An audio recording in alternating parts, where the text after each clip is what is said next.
Assalamualaikum warahmatullahi wabarakatuh. Kembali bersama saya Khotim Fadli. Kali ini kita akan membahas tentang komunikasi dalam perilaku organisasi. Manusia merupakan makhluk sosial yang senantiasa ingin dan perlu untuk berhubungan dengan manusia lainnya. Nah, keperluan untuk berhubungan tersebut merupakan rangkaian atas keinginan manusia untuk mengetahui lingkungannya dan apa yang terjadi dalam dirinya. Sehingga hubungan tersebut memunculkan sebuah interaksi. Nah, interaksi antar manusia, hal itu dilakukan dalam sebuah bentuk yang namanya komunikasi. Nah, kemudian kita akan mengulas sebenarnya apa sih komunikasi itu.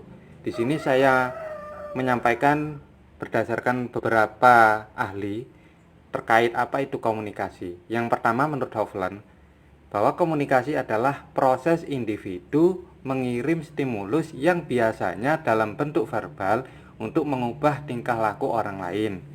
Kemudian yang kedua, di sini ada Forsler. Di situ menjelaskan bahwa komunikasi merupakan proses pemberian signal menurut aturan tertentu, sehingga dengan cara ini suatu sistem dapat didirikan, dipelihara, dan diubah. Kemudian di sini menurut Wexley dan Yuk, bahwa komunikasi adalah penyampaian informasi antara dua orang atau lebih. Nah, ini sangat sederhana.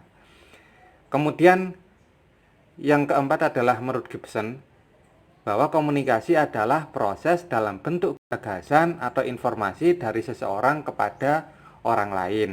Nah, ini adalah beberapa orang ahli yang menyampaikan apa itu komunikasi. Tentu banyak ahli-ahli lain yang juga menyampaikan pengertian dari komunikasi.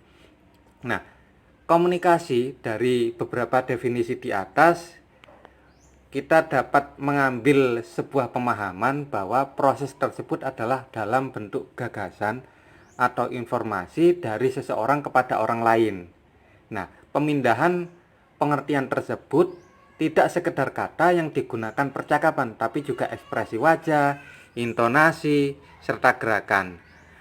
Nah, perpindahan yang efektif tidak hanya sekedar transmisi data, tapi pihak pengirim dan penerima pesan sangat berperan terhadap komunikasi tersebut, terutama keterampilannya dalam membaca, menulis, dan mendengar.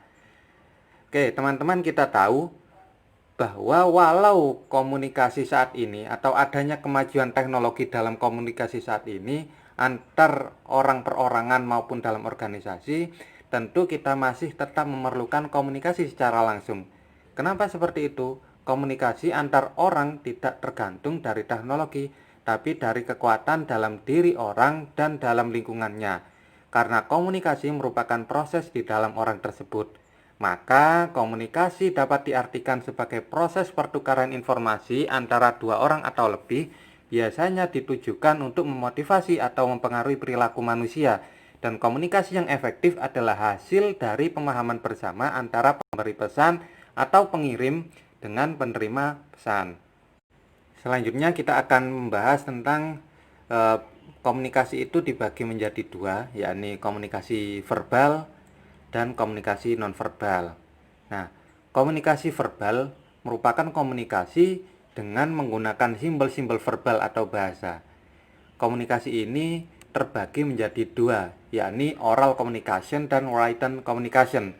Nah, oral communication ini bisa berupa berbicara dan mendengar, kemudian written communication yaitu berupa menulis dan membaca. Kemudian yang kedua adalah komunikasi nonverbal. Komunikasi nonverbal merupakan proses komunikasi di mana pesan disampaikan tidak menggunakan kata-kata, ya. Jadi kata kuncinya tidak menggunakan kata-kata. Contohnya apa? Contoh komunikasi ini ialah menggunakan gerak isyarat. Jadi gerak isyarat, ya. Kalau bahasa isyarat berbeda lagi. Tapi kalau gerak isyarat itu adalah masuk pada kategori komunikasi nonverbal. Kemudian bahasa tubuh, ekspresi wajah, mata. Jadi mata mulai berkedip, itu kan kode misalkan. Kemudian simbol-simbol serta cara berbicara seperti intonasi, cara penekanan, kualitas gaya suara, gaya emosi, gaya bicara, dan sebagainya. Nah, selanjutnya kita akan membahas tentang fase proses komunikasi. Nah, dalam proses komunikasi di sini ada beberapa fase yang dilalui oleh seorang pengirim pesan kepada penerima pesan. Yang pertama adalah tentu komunikasi itu berawal dari sebuah gagasan. Jadi pengirim mempunyai gagasan yang muncul dalam pemikirannya, kemudian pengirim mengubahnya menjadi gagasan tersebut menjadi sebuah pesan. Setelah berubah menjadi sebuah pesan, maka pengirim itu mengirimkan pesan. Mengirimkan pesan kepada siapa? Kepada penerima pesan. Nah, setelah itu penerima pesan menerima pesan tersebut, kemudian menginterpretasikan. Apa interpretasi itu? Yaitu menafsirkan atas pesan-pesan yang telah dia peroleh dari seorang pengirim pesan tersebut. Kemudian penerima bereaksi dan mengirim umpan balik kepada pengirim. Nah, umpan balik ini bisa berupa apa yang dia lakukan selanjutnya, ataupun ada feedback atau komunikasi berkelanjutan dan sebagainya. Kemudian fungsi komunikasi itu apa? Nah, di sini saya menjelaskan ada 4 fungsi komunikasi. Sebenarnya banyak juga fungsi komunikasi, tapi poin intinya saya sampaikan ada 4 fungsi komunikasi. Yang pertama adalah sebagai pengendali. Apa itu pengendali? Yakni melakukan kendali atas suatu hal. Misalnya apa? Misalnya melakukan komunikasi dalam hal pekerjaan yang dilakukan oleh manajer atau pimpinan sebuah organisasi kepada karyawan atau pengurusnya di bawah koordinasinya. Agar apa? Agar yang dilakukan sesuai dengan rencana yang telah dibuat. Kemudian fungsi yang berikutnya adalah motivasi. Jadi motivasi ini merupakan pemberian dorongan kepada orang lain agar orang tersebut semakin semangat atau tahu arah dan tujuan yang ingin dicapainya, sehingga orang tersebut mau bergerak lebih baik lagi dengan adanya komunikasi ini. Kemudian yang berikutnya adalah pengungkapan emosi. Nah, pengungkapan emosi merupakan upaya mengkomunikasikan atau menyampaikan perasaan yang berorientasi pada tujuan. Hal ini bisa muncul atas reaksi terhadap seseorang atau kejadian yang dialaminya. Misalnya seperti apa? Seorang pimpinan tersenyum bahagia dan hangat kepada bawahannya atau kepada karyawannya. Ternyata apa? Ternyata karyawan tersebut atau hasil dari pekerjaan karyawan tersebut dirasa memuaskan oleh pimpinan tersebut. Nah, itu pengungkapan emosi. Kemudian yang berikutnya adalah informasi. Tentu komunikasi ini berfungsi sebagai informasi, yakni menyampaikan informasi atau pesan kepada orang lain. Maka dari fungsi tersebut tentu tujuan komunikasi salah satunya pasti memberikan informasi, ya kan? Jadi tujuan komunikasi yang pertama memberikan informasi dari seorang penyampai informasi kepada penerima informasi. Kemudian tujuan berikutnya bisa berupa menyelesaikan masalah. Jadi kadang orang terjadi masalah antara satu orang dengan orang lain. Kemudian dilakukan komunikasi. Nah, komunikasi ini bisa juga menjadikan masalah itu lebih runyam lagi ataupun bisa segera selesai. Tapi kebanyakan dengan adanya komunikasi ini orang akan lebih memahami, oh ini masalahnya seperti ini, oh itu masalahnya seperti itu. Sehingga sama-sama saling memahami. Sehingga ketika sama-sama saling memahami, maka tujuan komunikasi di sini adalah bisa tercapai menyelesaikan masalah. Kemudian berikutnya adalah mengevaluasi kinerja. Bisa jadi seorang manajer, seorang pimpinan, seorang ketua melakukan evaluasi kinerja dengan cara berkomunikasi. Misalkan, Mas, gimana pekerjaan hari ini? Sudah sampai mana pekerjaan hari ini? Misalkan mengontrol bagaimana proyek hari ini, apakah sudah mencapai target. Nah, itu proses evaluasi yang dilakukan. Nah, proses evaluasi ini dilakukan melalui komunikasi antara seorang pimpinan dengan bawahannya. Kemudian tujuan komunikasi berikutnya adalah membuat keputusan. Nah, tentu salah satu hal untuk membuat keputusan perlu adanya komunikasi. Bisa jadi dilakukan musyawarah dulu, diskusi, saya berkomunikasi dengan orang lain. Kemudian setelah berkomunikasi, oh tahu ternyata yang diperlukan ini. Maka di situ muncul yang namanya keputusan yang bisa kita buat. Kemudian prinsip komunikasi, di sini ada komunikasi adalah suatu proses Artinya apa? Artinya komunikasi ini terus-menerus dan berubah-ubah, karena komunikasi ini proses gitu kan. Kemudian yang kedua adalah komunikasi adalah sistem, artinya berhubungan satu dengan yang lainnya. Kemudian komunikasi ini bersifat interaksi dan transaksi. Artinya apa? Artinya interaksi, bertukar, berkomunikasi dengan pihak lain. Kemudian transaksi, ada proses keterlibatan antara seorang memberi pesan dengan penerima pesan. Kemudian komunikasi ini disengaja ataupun tidak disengaja. Jadi terkadang kita sengaja melakukan komunikasi ini, ya kan? Kita bertemu menjadwalkan untuk melakukan rapat. Nah, itu kita sengaja melakukan komunikasi. Terkadang juga tidak sengaja, ya kan? Kita memberi isyarat pada orang lain, ternyata dia menangkap gitu kan. Sehingga ternyata kita tidak sengaja melakukan komunikasi dengan orang tersebut. Nah, kemudian di sini kita ulas tentang bahwa komunikasi organisasi itu biasanya dilakukan dalam hal atau 3 bagian komunikasi. Yang pertama adalah komunikasi kelompok, yang kedua adalah komunikasi interpersonal, yang ketiga adalah komunikasi publik atau massa. Nah, komunikasi kelompok di sini adalah komunikasi yang berlangsung antara beberapa orang dalam suatu kelompok-kelompok kecil seperti dalam rapat, pertemuan, konferensi, dan sebagainya. Kemudian komunikasi interpersonal merupakan komunikasi yang dilakukan oleh individu untuk saling bertukar gagasan atau pemikiran kepada individu lainnya, atau di mana setiap individu mengkomunikasikan perasaan atau gagasan ataupun emosinya serta emosi lainnya terhadap atau secara tatap muka kepada individu lainnya. Nah, ini interpersonal. Jadi antara satu orang dengan orang lain. Kemudian yang ketiga adalah komunikasi publik, ya kan? Atau biasanya kita sering mendengar dengan istilah public speaking gitu kan. Nah, yakni sebuah komunikasi yang dilakukan di depan banyak orang. Dalam komunikasi ini, pesan yang disampaikan dapat berupa informasi, ajakan, atau gagasan. Tentu hal-hal komunikasi seperti ini dilakukan dalam komunikasi organisasi. Nah, kemudian arah komunikasi. Di sini ada arah komunikasi ke bawah, arah komunikasi ke atas, arah komunikasi horizontal, dan arah komunikasi diagonal.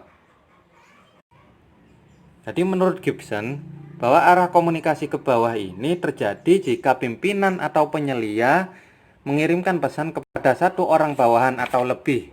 Nah, komunikasi ke bawah ini biasanya mencakup topik, implementasi tujuan, strategi, instruksi, kemudian prosedur dan praktek, umpan balik kinerja, indoktrinisasi, dan lain-lain. Nah, kemudian komunikasi ke atas. Nah, komunikasi ke atas ini terjadi jika pesan mengalir dari bawahan ke manajer atau penyelia ke eksekutif. Nah, informasi komunikasi ke atas biasanya membahas tentang masalah dan pengecualian, saran perbaikan, laporan kinerja, keluhan dan perselisihan, informasi keuangan, akuntansi, dan sebagainya. Kemudian komunikasi horizontal. Nah, komunikasi ini adalah pertukaran pesan secara menyamping di antara rekan kerja. Jadi sesama rekan kerja. Kegunaan komunikasi ini tidak saja untuk menginformasikan, tapi juga untuk meminta dukungan dan mengkoordinasikan aktivitas. Biasanya melibatkan 1 atau 3 kategori berikut, yakni pemecahan masalah interdepartemen, koordinasi interdepartemen, atau perubahan inisiatif dan perbaikan. Nah, kemudian yang keempat, yakni komunikasi diagonal. Walaupun komunikasi jenis ini mungkin jarang digunakan, tapi komunikasi diagonal penting dalam situasi para anggota kelompok tidak dapat berkomunikasi secara efektif melalui jalur lain. Jadi menyilang, misalkan dari pimpinan seharusnya ada jalur manajer, kemudian setelah manajer ada bawahan. Ternyata komunikasinya langsung dari pimpinan ke bawahan tanpa melalui manajer kan. Ini jarang dilakukan dalam dunia kerja. Oke, kemudian unsur proses komunikasi linier. Jadi di sini siapa, kemudian mengatakan apa, kemudian dengan saluran yang mana, kemudian kepada siapa, dengan efek seperti apa. Jadi who komunikator, who-nya siapa ini, ya kan? Kemudian isi pernyataannya mengatakan apa, say words. Kemudian in which channel, jadi menggunakan media apa, dengan saluran yang mana. Kemudian to whom, kepada siapa komunikan itu. Kemudian with what effect, jadi dengan efek seperti apa, efek dari komunikasi ini. Ini merupakan rumusan untuk menggambarkan sebuah tindakan komunikasi. Kemudian proses komunikasi sirkuler. Jadi proses komunikasi sirkuler ini, jadi seorang sender kemudian mengirimkan pesan kepada receiver melalui channel media. Jadi di sini misalkan seorang sender punya pemikiran, kemudian diproses menjadi sebuah pesan, kemudian receiver atau seorang penerima pesan kemudian mengolah pesan tersebut. Nah, kemudian di sini ada feedback, ada timbal balik. Akan tapi proses ini juga sangat memungkinkan dalam channel atau medianya terjadi noise atau adanya gangguan-gangguan. Nah, elemen komunikasi. Nah, elemen-elemen komunikasi di sini ada komunikator atau sender, yakni orang yang menyampaikan pesan.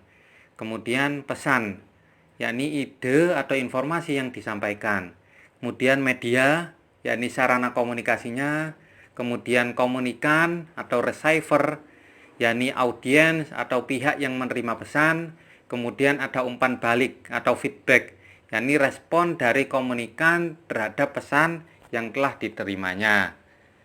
Nah, kemudian tentu dalam komunikasi pasti ada beberapa hambatan. Nah, hambatan-hambatan tersebut, misalkan yang pertama, menurut Gibson adalah adanya perbedaan latar belakang dan pengalaman. Kemudian yang kedua, yakni mendengarkan secara selektif. Artinya apa? Artinya cenderung mengaburkan informasi baru, khususnya jika informasi itu bertentangan dengan kepercayaan kita.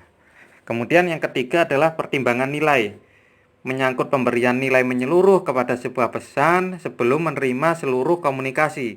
Penilaian mungkin didasarkan pada evaluasi penerima mengenai komunikator. Jadi kita melihat komunikatornya seperti apa, atau pengalaman sebelumnya dengan komunikator. Ini sudah dinilai dulu orang yang menyampaikan pesan. Kemudian yang berikutnya adalah dapat dipercayanya sumber, yakni kepercayaan dan pengakuan penerima terhadap perkataan dan tindakan komunikator. Kemudian persoalan bahasa, yakni kata-kata yang sama mungkin mempunyai arti yang berbeda bagi orang yang berbeda-beda. Kemudian informasi ditangkap positif oleh penerimanya. Misalnya apa? Bawahan menutupi informasi yang kurang menyenangkan dalam pesan kepada atasan mereka. Kemudian bahasa dalam kelompok atau menggunakan bahasa khusus, jargon-jargon, kemudian bahasa yang bersifat teknis. Kemudian perbedaan status, penggunaan berbagai macam simbol seperti gelar atau titel, kantor dan sebagainya. Kemudian tekanan waktu, bahwa para manajer tidak mempunyai waktu yang sering untuk berkomunikasi dengan setiap bawahannya. Ini juga berpengaruh, jadi komunikasinya tergesa-gesa misalkan. Kemudian beban komunikasi yang terlalu berat, jadi para manajer sering merasa terbebani oleh banyaknya informasi dan data yang tersedia bagi mereka. Nah, ini merupakan hambatan dalam komunikasi menurut Gibson. Nah, tentu ketika ada hambatan, maka bisa jadi komunikasi itu menjadi sebuah komunikasi yang gagal. Nah, seperti halnya di ilustrasi ini, proses komunikasi yang gagal misalkan seorang A berbicara atau seseorang ini berbicara A kepada 3 orang. Ternyata orang pertama dia bisa menangkap, oh iya yang disampaikan adalah A. Kemudian orang yang kedua menangkapnya, oh yang disampaikan adalah A1. Orang yang ketiga kemudian menangkap informasi tersebut adalah A2. Nah, ini tentu terjadi proses kegagalan informasi. Nah, kegagalan informasi ini penyebabnya apa?